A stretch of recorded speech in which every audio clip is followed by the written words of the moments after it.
Student, good morning. Welcome to my online class. Lesson 4 शब्द विचार। Student, कल हम लोगों ने शब्द के डिफिनीशन, शब्दों के वर्गीकरण और शब्दों के वर्गीकरण के फर्स्ट टॉपिक उत्पत्ति के आधार पर शब्दों के भेदों का अध्ययन कर रहे थे, जिसमें हम तत्सम और तद्भव का अध्ययन किया था। आज हम देशज शब्द का अध्ययन करते हैं। वे शब्द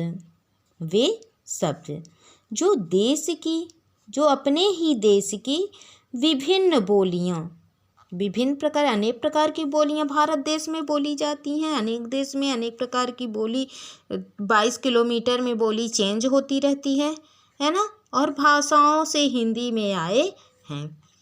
जो शब्द देश की विभिन्न बोलियों और भाषाओं से हिंदी भाषा में आ गए हैं, वे देशज कहलाते हैं। जैसे चारपाई, डिबिया, पगड़ी, झाड़ू, लोटा आदि। समझ में आया? देशज का अर्थ होता है जो देश मीन्स उत्पन्न हुआ हो, जो अपने ही देश से उत्पन्न हुआ हो। ऐसे शब्द जो अपने ही देश की विभिन्न बोलियों और भाषाओं से उत्पन्न हो, मीन्स उत्पन्न होना, उत्पन्न हुआ हो, उसे हम देशज शब्द कहते हैं। एग्जाम्पल चारपाई, डिबिया, पगड़ी, झाड़ू, लोटा आदि। विदेशी फोर्थ आपका है विदेशी शब्द। जो शब्द विदेश से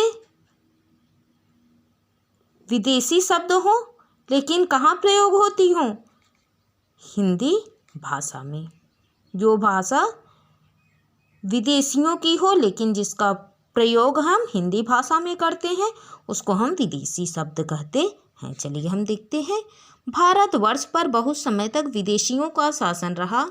उनके प्रभाव से हिंदी में अनेक विदेशी शब्द आ गए हैं। इन्हें आगत या विदेशी शब्द कहते हैं। अनेक विदेशी शब्द हिंदी में आ गए हैं, उन्हें हम आगत या विदेशी शब्द कहते हैं। जैसे ट्रेन, ये सब क्या है? विदेशी शब्द है, इंग्लिश शब्द है। कॉपी, स्टेशन, कूपन, कारतूस, एहसान, किताब, ये सब क्या है? विदेशों की भाषाएं हैं, विदेशी शब्द हैं आदि। अब देखते हैं हम रचना या बनावट। कभी कभी आपसे क्वेश्चन किया जा सकता है कि बनावट के आधार पर शब्दों के भेद बताइए, है ना। तो आप लेकिन इतना याद रखिएगा कि बनावट को रचना भी कहते हैं। कभी कभी ऐसे क्वेश्चन होते हैं कि रचना के आधार पर शब्दों के भेद स्पष्ट कीजिए। तो आप इसे लर्न करेंगे। रचना या बनावट के आधार पर शब्द 3 प्रकार के होते हैं। रचना या बनावट के आधार पर शब्द कितने प्रकार के? 3 प्रकार के होते हैं। फर्स्ट रूढ़ शब्द, यौगिक शब्द, योग रूढ़ शब्द, है ना। देखिए, जो इम्पोर्टेंट है, मोस्ट इम्पॉर्टेंट है, उसमें हम अंडरलाइन किए हैं, उसे आप लर्न करेंगे। रूढ़ शब्द,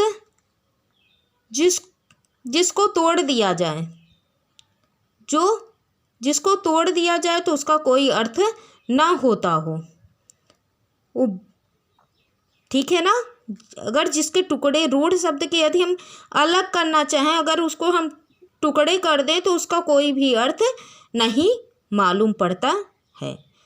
अब इसका हम डेफिनेशन देखते हैं, क्या है। रूढ़ शब्द उन्हें कहते हैं जो किसी विशेष अर्थ में प्रयोग किए जाते हैं। रूढ़ शब्द कहाँ प्रयोग किए जाते हैं? विशेष अर्थ में।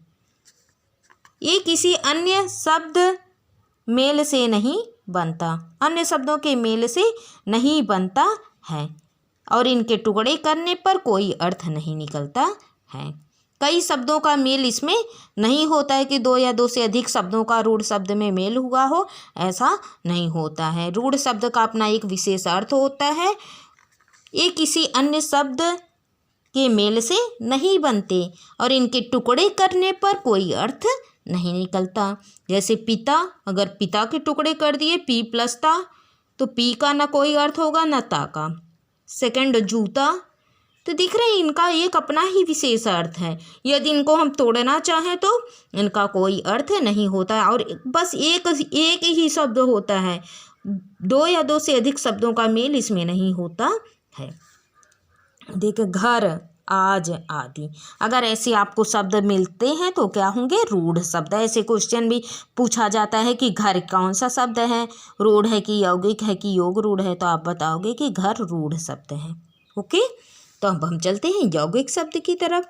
दो या दो से अधिक शब्दों के मेल से, कितने शब्दों के मेल से? दो या दो से अधिक शब्दों के मेल से बनने वाले शब्द यौगिक शब्द कहलाते हैं। बिल्कुल शॉर्टकट में आप अच्छे से इसको लर्न करेंगे। दो या दो से अधिक, दो, देख रहे हैं, दो शब्दों का मेल हुआ है, ऐसे शब्द क्या होते हैं? यौगिक शब्द।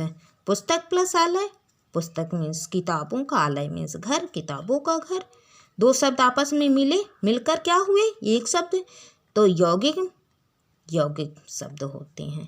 पाठशाला है ना, पाठ प्लस शाला, रसोई का घर ना, ऐसे शब्द क्या होंगे? यौगिक शब्द। योग रूढ़ शब्द, दो या दो से अधिक, डिफिनीशन यही होगा, लेकिन इसमें कुछ देखते हैं, चेंज भी है। दो या दो से अधिक शब्दों के मेल से बनने वाले, दो या दो से अधिक शब्दों के मेल से तो बनते हैं, लेकिन इनमें क्या होता है? ऐसे शब्द जिनका किसी विशेष अर्थ का प्रयोग होता है। दो शब्दों के योग से मिलेंगे, लेकिन उनका क्या होगा? एक विशेष अर्थ होगा, उन्हें हम योग रूढ़ शब्द कहते हैं। जैसे 10 प्लस आनंद, दो शब्द बना दशानन।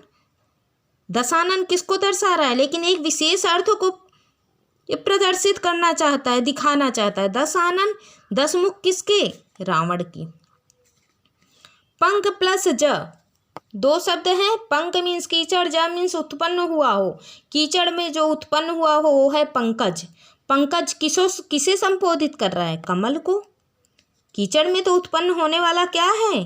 कमल।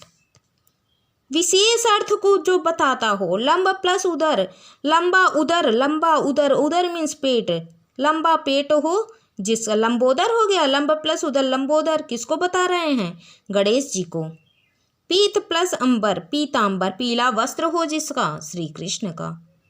ठीक, एक दो शब्दों के मेल से तो बने होते हैं, लेकिन एक विशेष अर्थ को जो प्रकट करता हो उसको हम योग रूढ़ शब्द कहते हैं। यौगिक में दो शब्दों के मेल से बने होते हैं, और इनके ये क्या होता है?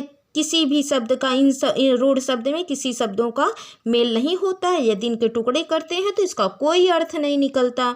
ठीक है ना, ये अपने में ही एक विशेष अर्थ देते हैं।